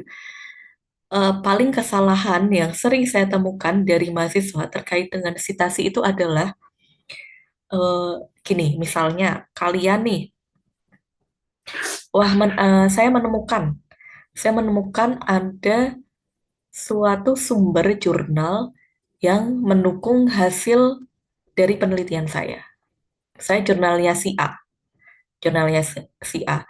Nah, setelah saya baca jurnalnya si A, saya mau mengutip jurnalnya itu tadi, oh ternyata jurnal A itu dia mengutip bagian yang ingin saya kutip itu tuh ternyata bukan buatan sendiri, tapi dia sitasi juga dari jurnal lain gitu loh, dari jurnalnya si B.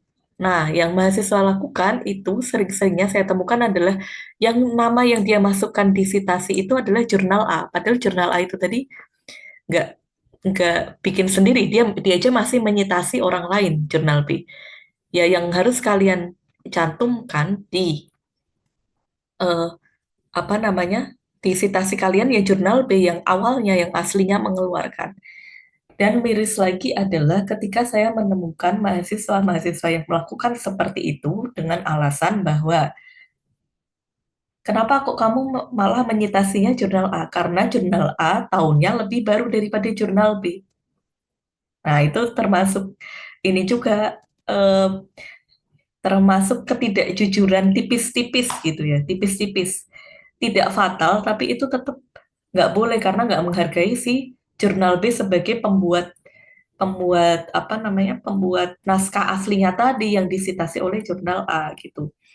Karena dengan alasan itu tadi Bu, pembimbingnya pembimbing dosen pengujinya itu selalu mempermasalahkan jika tahun yang digunakan untuk sitasi itu tidak 10 tahun terakhir. Jika lebih dari 10 tahun terakhir itu kena, Bu. Jadi saya pakai citasinya jurnal A aja, walaupun jurnal A itu nyitasi jurnal B. Itu nggak boleh ya, nggak boleh. Tetap hargailah yang memang mengeluarkan kata-kata itu pertama kali. Tuh.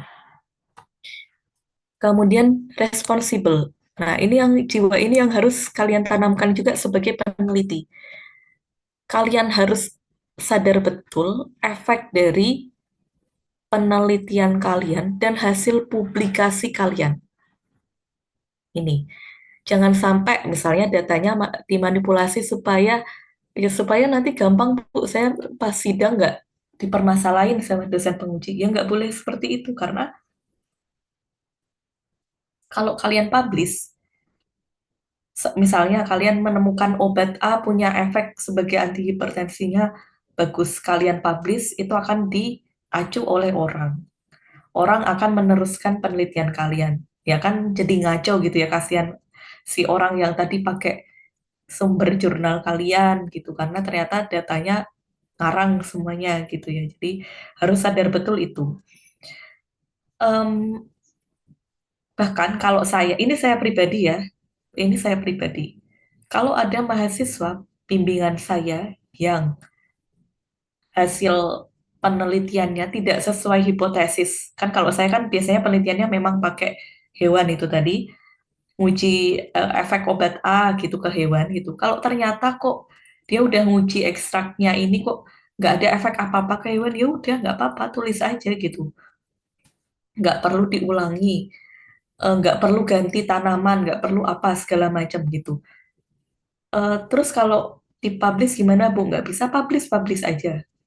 Karena toh itu membantu menggugurkan satu kemungkinan gitu. Artinya misalnya dia daun meniran untuk antihipertensi, ternyata nggak ada efek antihipertensinya, ya publish aja. Sehingga orang akan baca, oh daun meniran ini nggak punya efek antihipertensi ya Kak. Jangan ada lagi yang menggunakan daun meniran untuk efek antihipertensi gitu loh. Jadi semua penelitian tuh bermakna, apapun hasilnya tuh pasti bermakna, mau itu sesuai hipotesis kalian atau tidak sesuai itu pasti tetap ada maknanya. Jadi ya nggak apa-apa publish aja. Jangan sampai manipulasi, justru manipulasi itu tadi yang akan menyesatkan orang yang baca. Kemudian, oke, jadi justice kalau menilai hasil penelitiannya juga jangan jangan menjurus gitu ya, menjurus terhadap hipotesis yang sudah kita rumuskan di awal gitu. Jangan sampai seperti itu. Kemudian kalau penelitiannya ke subjek manusia, ya jangan sampai ada diskriminasi di subjek yang digunakan. Transparan ini tadi terkait publikasi. Nah, saya tuh suka bingung sama kampus-kampus, termasuk kampus kita tercinta gitu ya, yang membatasi akses skripsi. Itu kalau kalian nanti udah skripsi, itu kan akan diupload di repositori UNES gitu. Nah, repositori UNES itu hanya bisa diakses oleh orang UNES. Yang di luar UNES nggak bisa. Begitu juga repositori-repositori kampus lain. Skripsi kampus lain. Itu harusnya ngapain disembunyikan gitu ya. Harusnya itu bisa diakses bersama. Karena itu jadi bahan pembelajaran juga untuk kita semua gitu loh. Itu kok tidak transparan. Itu kenapa kalau skripsi itu agak aneh aja. Kemudian, oke, coverage ini ya, kalau ini lebih ke mungkin kalian tidak relate sebagai mahasiswa, tapi ini kalau peneliti yang eh, biasanya juga ada sponsornya, penelitian-penelitian yang ada sponsornya, misalnya dia kerjasama dengan industri obat A gitu ya. Kalau nanti hasilnya tidak sesuai, hasilnya jelek obatnya, kemudian dia disuap lah segala macam sama sponsornya, disuruh ganti data segala macam itu, ya peneliti itu harus berani untuk bilang tidak gitu, untuk tetap mempublish hasil penelitian dia apa adanya tanpa diubah walaupun disogok sekalipun gitu. Oke, kemudian trust berarti harus kalau ini penelitian yang tim semacam penelitian uji klinis itu timnya banyak sekali. Kayak tadi kan ada PI-nya, ada principal investigator-nya, dia yang ngelit kan. Terus ada juga nanti misalnya yang langsung kontak dengan pasien, misalnya nurse gitu. Yang kontak dengan pasien nurse, yang ambil darah, yang ngecek tensi, kemudian misalkan eh, ngecek kadar gula segala macam, asam urat segala macam, itu misalnya nurse-nya gitu ya. Nah dia, ya mereka, di antara mereka harus saling percaya itu sebagai tim gitu. Jangan ada salah-salah, jangan ada yang menuduh bahwa yang satunya tidak profesional segala macam. Tuh. Terus termasuk nanti ada statistician-nya juga yang ngolah datanya. Itu harus ini juga saling percaya. Nah, ini adalah bentuk-bentuk pelanggaran integritas akademik terkait dengan penelitian. Yang pertama, plagiat. Plagiat itu berarti adalah kalian ngopi pekerjaan orang. Jadi udah ada orang yang publish ini segala macam, kalian aku sebagai penelitian kalian. Atau yang versi sederhananya bahkan, kalian di pembahasan, misalnya kalian nanti sudah bikin skripsi, di pembahasannya kalian ada 3 kalimat yang ngambil dari jurnal orang, tapi kalian nggak cantumin citasinya. Itu udah termasuk plagiat, karena kan berarti kalian ngaku-ngaku bahwa itu adalah pernyataan kalian sendiri, padahal itu ngambil dari jurnal orang. Tuh. Yang kedua, ya ini, kalau yang ini kayak pejabat-pejabat kita gitu ya, yang terkait suap menyuap itu tadi, di apa, misalnya dapat uang dengan harapan kita publish datanya sesuai yang mereka inginkan. Si misalnya kalau ini industri farmasi itu tadi apa, diminta supaya hasilnya bagus gitu, terus disogok, itu tidak boleh dilakukan. Cheating berarti hmm, ya, cheating itu agak, nanti ini agak mirip-mirip dengan yang lain gitu ya.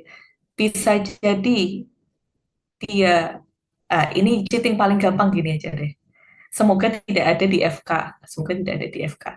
Misal ada dosen, oke, dosen. Misal kalian nanti udah dapat pembimbing skripsi.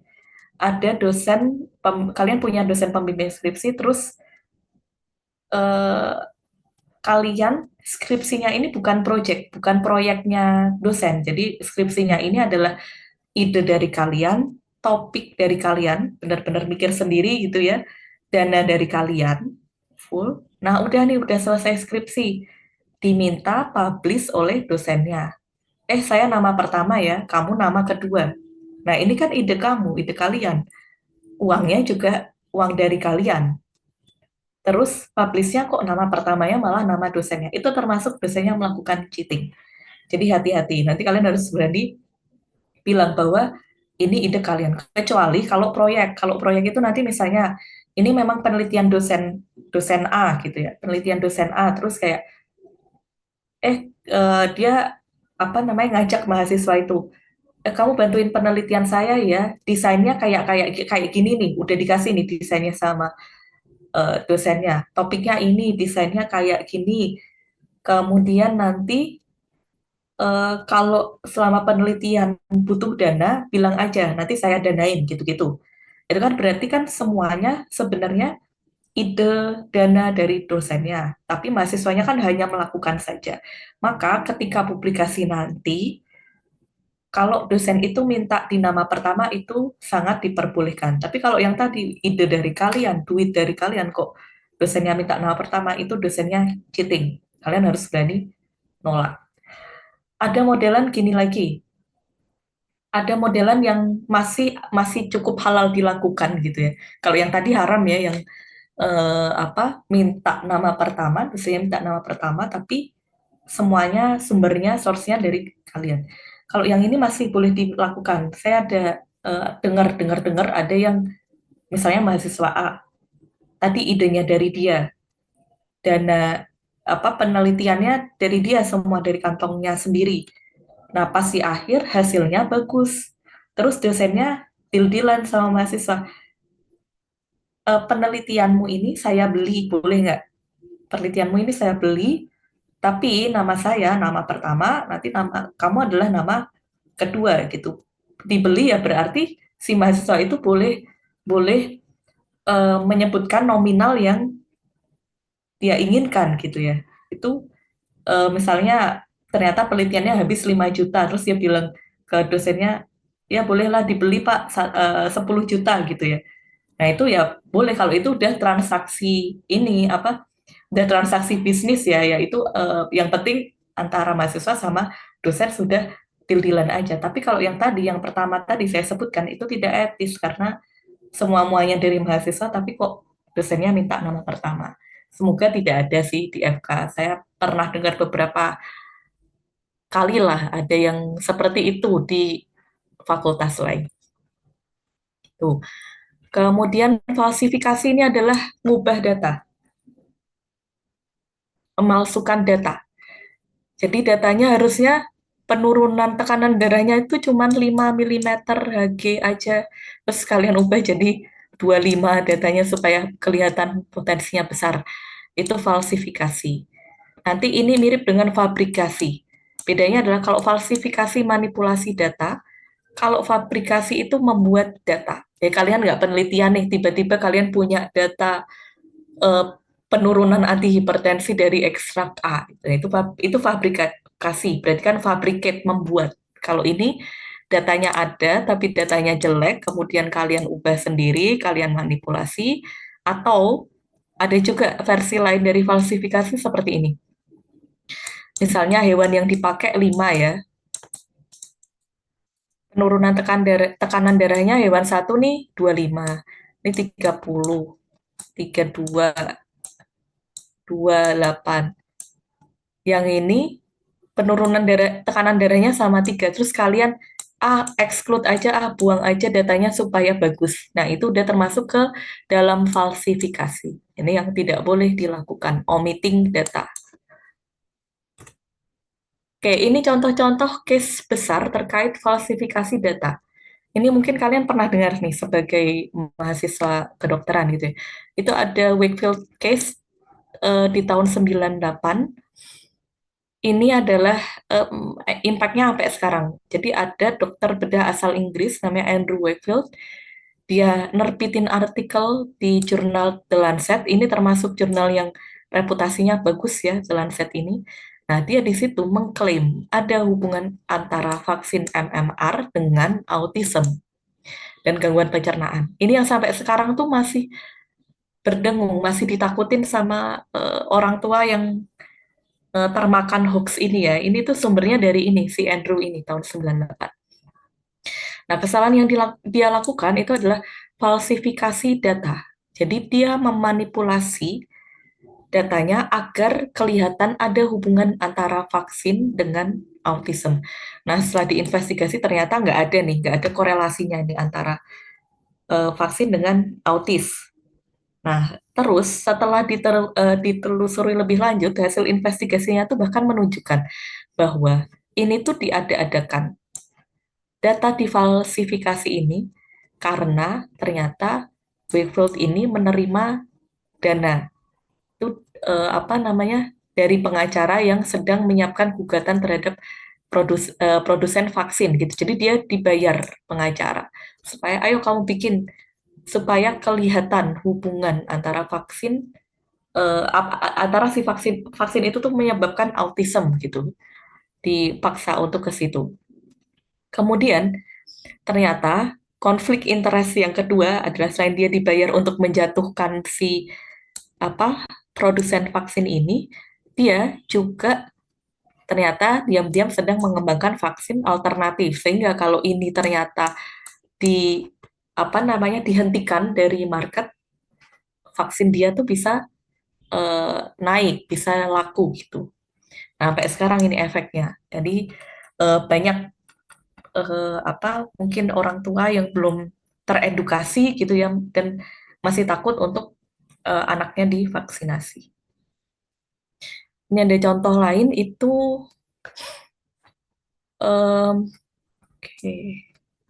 Ini Huang Wusuk case 2005. Dia fabrikasi, dia falsifikasi, dua pelanggaran sekaligus. Nah, dia ini adalah profesor bioteknologi bidang reproduksi stem cell. Kemudian di 2005 dia terbit artikel di Science ini sama jurnal bereputasi juga, dia ngeklaim di situ di jurnalnya itu dia berhasil membuat sel punca stem cell gitu ya, stem cell embrionik melalui terapeutik cloning. Nah, terus hasil investigasinya ternyata ditemukan bahwa dia tidak pernah membuat sel punca itu. Dan yang ada di jurnal itu kan ada foto-fotonya ya, ada foto selnya, foto apa mikroskopik dari selnya gitu. Terus ada datanya itu tuh dimanipulasi, dibuat. Berarti kalau ini dari yang tidak ada menjadi ada, itu berarti masuknya adalah fabrikasi. Tapi kalau ada kemudian diedit, itu namanya falsifikasi. Nah, ini kalau yang di sini juga ada hasil-hasil yang gagal ini dipresentasikan seolah berhasil. Itu ada yang difalsifikasi juga datanya. Data gagal berarti kan dia sudah melakukan nih. Nah, terus difalsifikasi supaya hasilnya bagus. Nah, terus ya juga ada pelanggaran tidak etis juga tadi. Sebagian sel telur yang dia dapat dari sebagian sel telur yang dia gunakan untuk ini tadi penelitian ini itu dia dapatkan dari mahasiswa bimbingannya, terus dia mahasiswanya itu memberikannya juga ada katanya ada pengaruh paksaan gitu ya, dipaksa gitu nggak sukarela. Terus mereka juga diberikan kompensasinya juga tidak setimpal gitu. Oke, sebentar.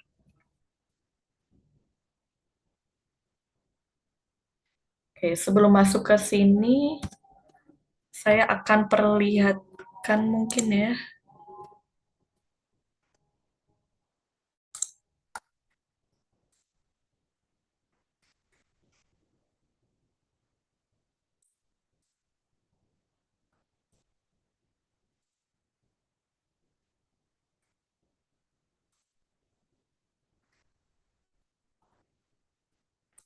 Saya akan perlihatkan contoh dari um, inform consent ya, yang sudah terisi.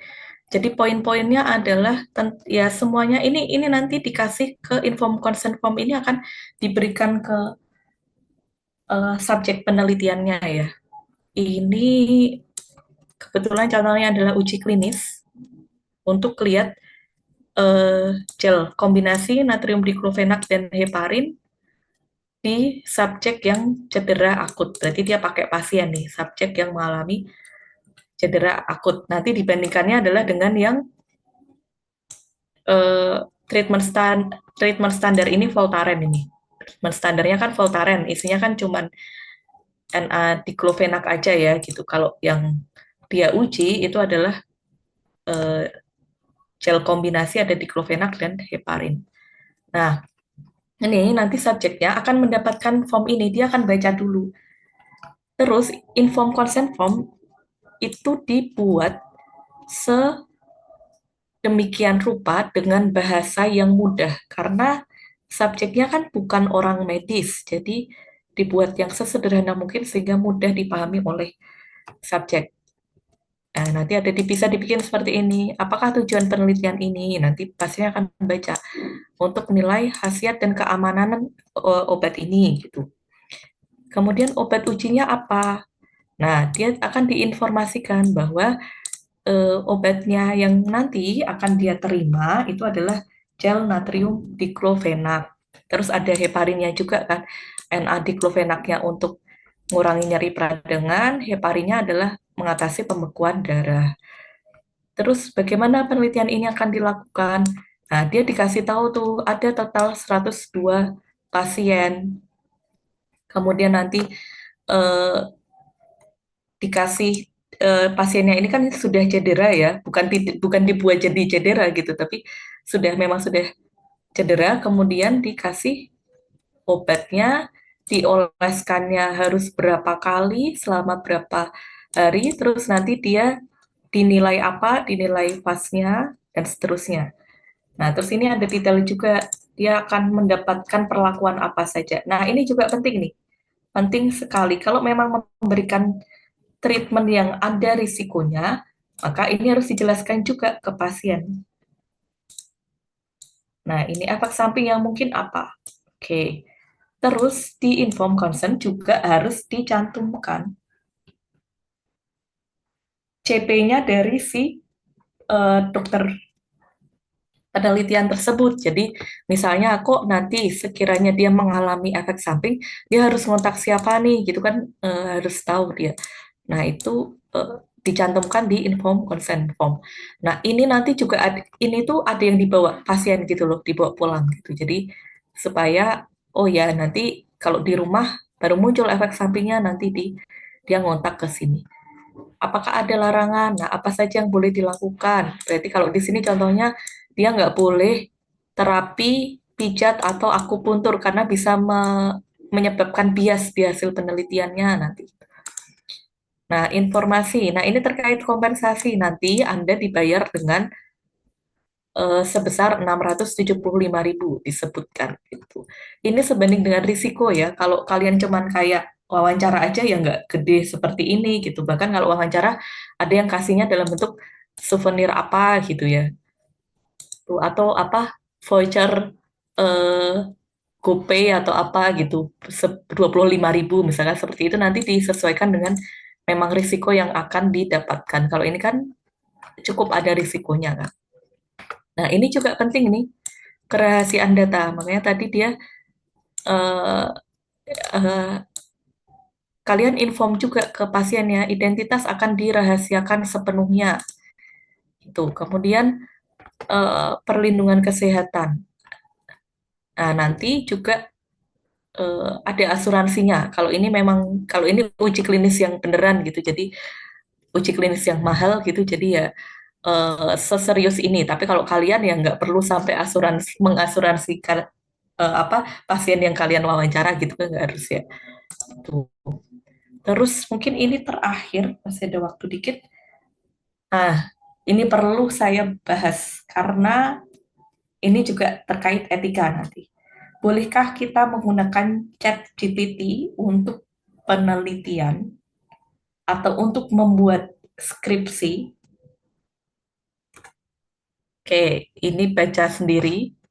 Ini adalah saya lihatkan dulu dampak buruk ChatGPT terhadap otak kalian. Jadi intinya ChatGPT atau AI tipe yang lain itu sifatnya adalah membantu kita. Dia bertindak sebagai asisten, anggaplah asisten penelitian kita, bukan PI, bukan principal investigator kita. Kalau principal investigator berarti kedudukannya dia lebih tinggi dari kita. Dia adalah decision maker. Kalau PI ya, berarti yang nyuruh ini itu adalah dia dan kita melakukan. Itu kalau ChatGPT sebagai PI. Tapi ChatGPT ini adalah asisten kita. Berarti semua komando ada di kita, pengambilan keputusan ada di kita.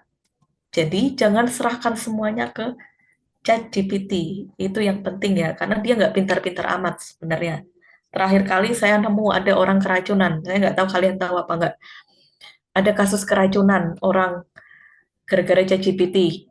Dia tanya ke ChatGPT, dia mau diet, menurunkan, ngurangin garam di makanan dia gitu ya. Terus dia nanya, saya boleh ganti garam ini pakai apa? Direkomendasikanlah sama ChatGPT itu natrium bromide, padahal itu beracun kalau dikonsumsi dalam jumlah banyak. Akhirnya dia harus dibawa ke IGD dan itu adalah ada jurnalnya. Nanti kalian bisa cari sendiri.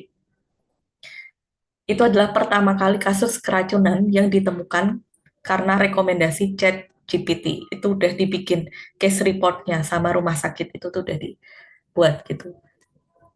Terakhir kali juga saya juga dengar ada yang kalau yang ini saya nggak tahu detail bener apa enggak ya, tapi ada yang bunuh diri berhasil gara-gara rekomendasi dari ChatGPT. Jadi nggak semuanya bisa kalian tanyakan ke ChatGPT. Nah, ini kalau menurut saya pribadi, karena ini masih ranah abu-abu, kita boleh menggunakan ChatGPT untuk hal-hal berikut. Pertama, untuk memperbagus judul kita. Misalnya kalian punya topik penelitian A, terus kalimatnya kok agak aneh ya, kalimatnya kok ini pada atau di, misalnya efek bla bla bla bla bla pada mencit atau di mencit atau di apa kayak gitu, kalian masih bingung, gak apa, ini aja, kalian sudah punya topik awalnya, kalian bilang aja promptnya ke ChatGPT itu, tolong perbaiki judul penelitian berikut supaya eh, kalimatnya lebih bagus sesuai dengan PUEPI, terus lebih logis dan sebagainya. Itu nanti jadi bagus. Itu boleh. Tapi kan idenya dari siapa? Dari kalian. Kalian sudah punya rancangan judul penelitian terlebih dahulu, bukan ChatGPT yang dari yang nggak ada gitu, terus kalian meminta ChatGPT untuk membuatkan sehingga jadi judul gitu kan, enggak. Jadi untuk menyempurnakan aja gitu. Terus membuat outline artikel, memperbaiki susunan kalimat atau grammar. Oke, ini contohnya gini nih. Ini real judul penelitian ya. Awalnya seperti ini. Formulasi bla bla bla bla bla terhadap formulasi kok terhadap gitu ya. Kalau terhadap itu kan ada perlakuannya. Formulasi itu membuat formula loh. Nah, ini ada mahasiswa yang kayak gini, bikin judul kayak gini. Saya coba masukkan ke ChatGPT. Nah, baru keluar hasilnya lebih bagus. Formulasi dan uji aktivitas antibakteri bla bla bla terhadap, kalau uji aktivitas dan terhadap itu kan benar secara grammar bahasa Indonesianya kan benar gitu ya. Itu. Atau bisa jadi juga kalau kalian merasa ini terlalu membosankan, bisa promptnya tambahin juga yang lebih modern, misalnya kayak gitu ya. Nah, bisa jadi diubah lagi sama ChatGPT, bisa jadi ini. Inovasi clay stick mask herbal, potensi antibakteri daun kencana ungu untuk terapi jerawat. Boleh seperti itu.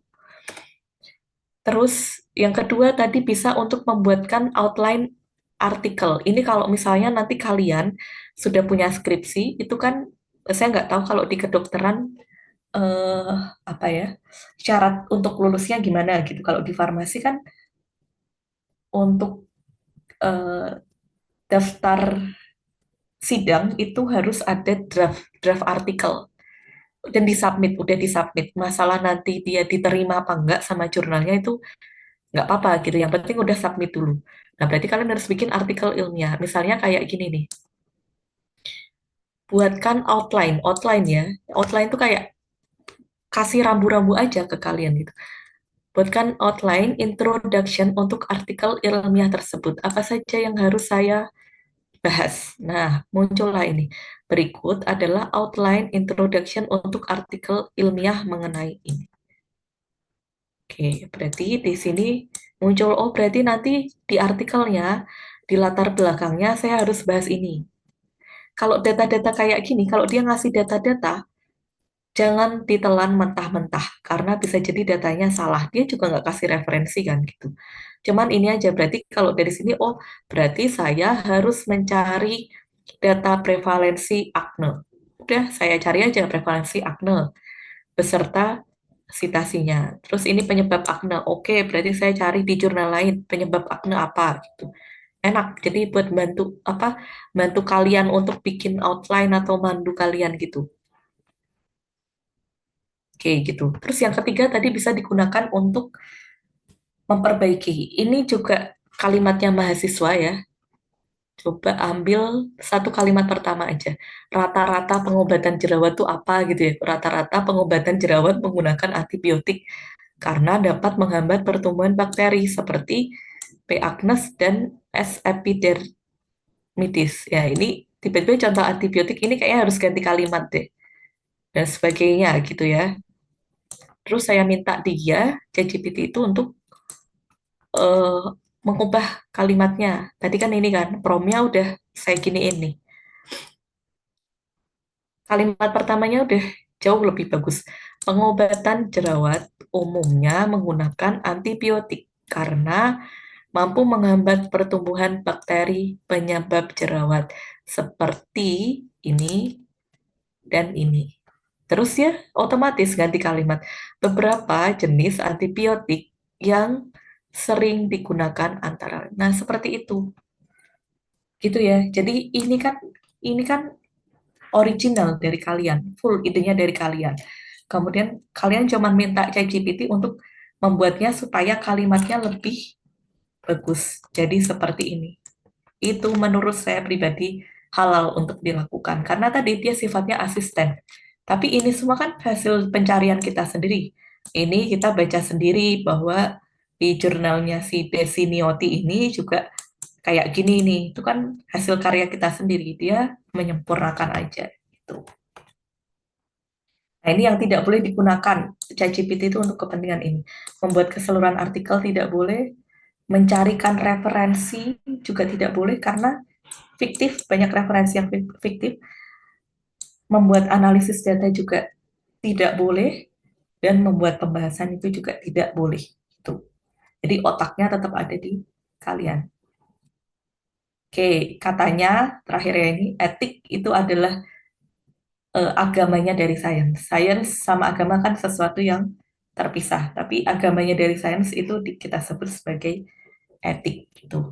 Oke, sampai di sini apakah ada pertanyaan dari teman-teman semua? Kalau ada pertanyaan,